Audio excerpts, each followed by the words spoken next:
दुनिया एक दिन में कोलैप्स नहीं करती। दुनिया धीरे धीरे टूटती है, कुछ तय पैटर्न्स पर। ऐसे पैटर्न्स जिन्हें एलीट्स बहुत पहले समझ चुके हैं। बल्कि हकीकत तो ये है कि इस कोलैप्स के जिम्मेदार भी वही हैं। आइए कुरान से समझते हैं कि दुनिया कोलैप्स कैसे करती है। कुरान कोलैप्स को एक्सीडेंट नहीं मानता। कुरान कहता है जब एक कौम अपनी बुनियाद तोड़ देती है तो अल्लाह उस पर छत गिरा देता है। ये कोई कहानी नहीं, ये लॉ ऑफ सिविलाइजेशन है। अल्लाह पहले ने मत देता है, रिज्क, कुदरत, कुव्वत, सुकून। फिर क्या होता है? कौमें कंफर्ट को अपना हक समझने लगती हैं। शुक्र खत्म, एंटाइटलमेंट शुरू।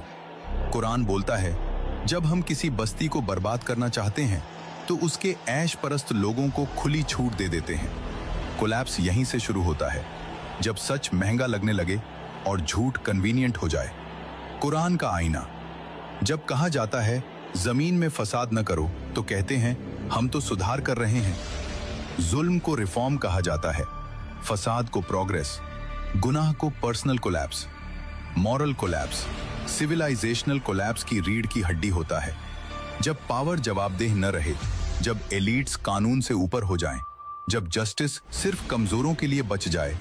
कुरान ललकार कर पूछता है क्या तुमने उन्हें नहीं देखा जो जमीन में तकब्बुर करते रहे? जब पावर आंसरेबल नहीं रहती तब डिस्ट्रक्शन लिख दी जाती है। उन्होंने अल्लाह को भुला दिया तो अल्लाह ने उन्हें खुद उनसे भुला दिया। यही इंसान अपनी पहचान खो देता है। जेंडर, फैमिली, पर्पस सब कंफ्यूज। रूह रूटलेस हो जाती है। जो खुद को नहीं जानता वो सिस्टम को कैसे बचाएगा? कोलैप्स से पहले अल्लाह वार्निंग देता है।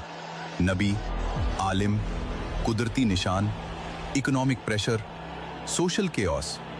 कुरान का कानून, हम अजाब नहीं भेजते जब तक चेतावनी न दे दे। लेकिन कौम का जवाब, पुरानी कहानी, तुम एक्सट्रीमिस्ट हो, साइंस आगे बढ़ चुकी है। लास्ट चांस यही होता है। हमने उनकी इमारतों को उन्हीं की बुनियाद से हिला दिया। ध्यान दो, अल्लाह हमेशा बिजली या सैलाब से नहीं तोड़ता। कभी इकोनॉमी टूटती है, कभी फैमिली सिस्टम, कभी ट्रस्ट। कोलैप्स बाहर से नहीं, अंदर से होता है। जुल्म प्लस गफलत प्लस तकब्बुर प्लस फितरत से बगावत बराबर सिविलाइजेशनल डेथ सेंटेंस। और सबसे खौफनाक बात, कुरान कहता है ये मिसालें हम बयान करते हैं मगर समझता वही है जो सोचता है। सोचो, क्योंकि सोचना ही बचाता है।